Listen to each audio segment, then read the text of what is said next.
दोस्तों, आज हम पढ़ेंगे भारतीय अर्थव्यवस्था लुसेंट जी के। ठीक है दोस्तों। तो अर्थशास्त्र और अर्थव्यवस्था इकोनॉमिक्स एंड इकोनॉमी। अर्थशास्त्र मानव की आर्थिक गतिविधियों का अध्ययन करता है। ठीक है दोस्तों, हम आज भारतीय अर्थशास्त्र पढ़ने वाले हैं। मानव द्वारा संपन्न वैसी सारी गतिविधियां जिनमें आर्थिक लाभ या हानि का तत्व विद्यमान हो आर्थिक गतिविधियां कहलाती हैं। अर्थव्यवस्था एक अधूरा शब्द है। अगर इसके पूर्व किसी देश या किसी क्षेत्र विशेष का नाम ना जोड़ा जाए तो वास्तव में जब हम किसी देश को उसकी समस्त आर्थिक क्रियाओं के संदर्भ में परिभाषित करते हैं तो उसे अर्थव्यवस्था कहते हैं। आर्थिक क्रिया किसी देश के व्यापारिक क्षेत्र, घरेलू क्षेत्र तथा सरकार द्वारा दुर्लभ संसाधनों का प्रयोग, वस्तुओं तथा सेवाओं के उपयोग, उत्पादन तथा वितरण से संबंधित होता है। ठीक है अर्थव्यवस्था। और अर्थव्यवस्था की परिभाषा क्या है? तो न्यून अर्थव्यवस्था होता है, मध्य अर्थव्यवस्था होता है तथा उच्च आय। विश्व बैंक के वर्गीकरण के अनुसार प्रति व्यक्ति सकल राष्ट्रीय आय के आधार पर विश्व की अर्थव्यवस्था पर निम्न 4 वर्गों में बांटा गया है।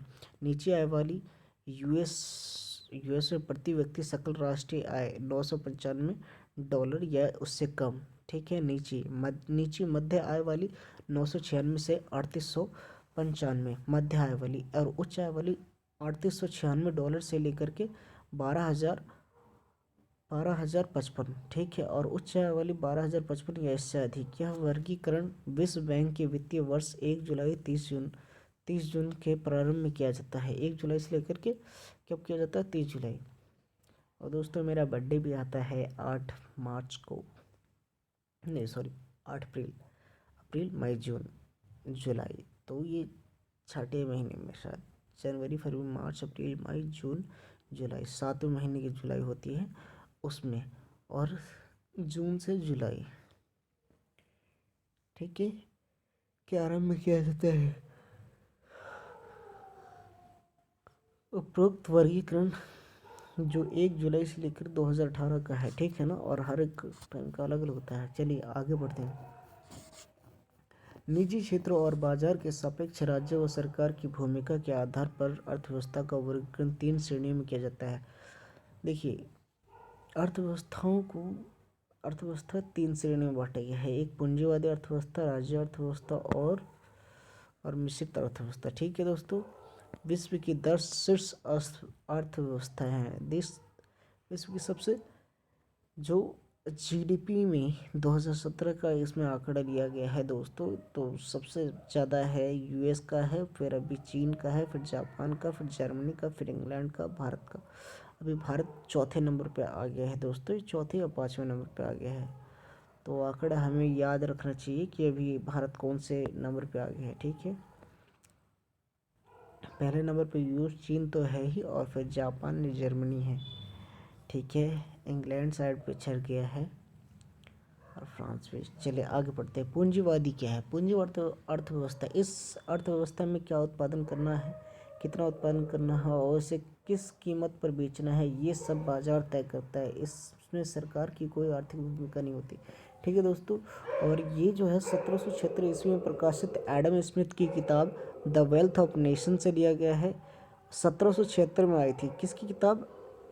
हाँ, एडम स्मिथ की किताब द वेल्थ ऑफ नेशंस को पूंजीवादी अर्थव्यवस्था का उद्गम स्रोत माना गया है। राज्य अर्थव्यवस्था। इस अर्थव्यवस्था की उत्पत्ति पूंजीवादी अर्थव्यवस्था की लोकप्रियता के विरुद्ध स्वरूप हुआ है। पूंजीवादी अर्थव्यवस्था के लोकप्रियता के विरुद्ध हुआ है राज्य की अर्थव्यवस्था। इसमें उत्पादन, आपूर्ति और कीमत सबका फैसला सरकार द्वारा लिया जाता है।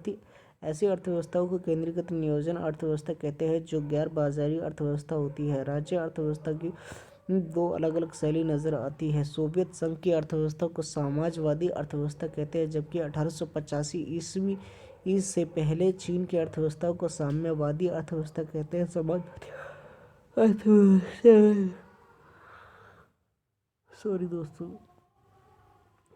समाजवादी अर्थव्यवस्था में उत्पादन के साधनों पर सामूहिक नियंत्रण की बात शामिल थी और अर्थव्यवस्थाओं को चलाने में सरकार की बड़ी भूमिका थी। बस साम्यवादी अर्थव्यवस्था में सभी संपत्तियों पर सरकार का नियंत्रण था और श्रम संसाधन पर भी सरकार का नियंत्रण सरकार के अधीन थे। ठीक है ना दोस्तों। साम्यवादी और समाजवादी, ये दोनों अर्थव्यवस्था आपको मिलेगी राज्य अर्थव्यवस्था में। और राज्य अर्थव्यवस्था कहाँ है? चीन और रूस में है, रशिया में। ठीक है, पहली बार राज्य अर्थव्यवस्था सिद्धांत जर्मन दार्शनिक कार्ल मार्क्स ने दिया था। जर्मन के दार्शनिक थे दोस्तों, 1818 से 1883 ईस्वी में दिया था, जो एक व्यवस्था के तौर पर पहली बार 1717 ईस्वी को बोल्शेविक क्रांति के बाद सोवियत संघ में नजर आई। सोवियत संघ बोले तो रूस। 1991 में ये रूस सोवियत संघ से अलग होकर रूस बना। मतलब सोवियत संघ में 15 के करीबन देश थे जो कि अलग हो गए। ठीक है ना दोस्तों, इसका आदर्श रूप चीन है, 1949 ईस्वी में सामने आया। ठीक है दोस्तों, और उसके बाद हम पढ़ेंगे इसके बारे में मिश्रित अर्थव्यवस्था। इसमें कुछ लक्षण राज्य अर्थव्यवस्था के मौजूद होते हैं, तो कुछ लक्षण पूंजीवादी अर्थव्यवस्था की, यानी सरकारी और निजी क्षेत्र का अस्तित्व द्वितीय विश्व युद्ध की समाप्ति के बाद उपनिवेश के चुंगल से निकले दुनिया के कई देशों ने मिश्रित अर्थव्यवस्था को अपनाया। इनमें भारत, मलेशिया, इंडोनेशिया जैसे देश शामिल है। ठीक है दोस्तों, मिश्रित अर्थव्यवस्था हमारा जैसे भारत है, जिसमें पूंजीवादी और राज्य व्यवस्थावादी दोनों ही हैं। ठीक है ना, तो इसे कहते हैं मिश्रित अर्थव्यवस्था।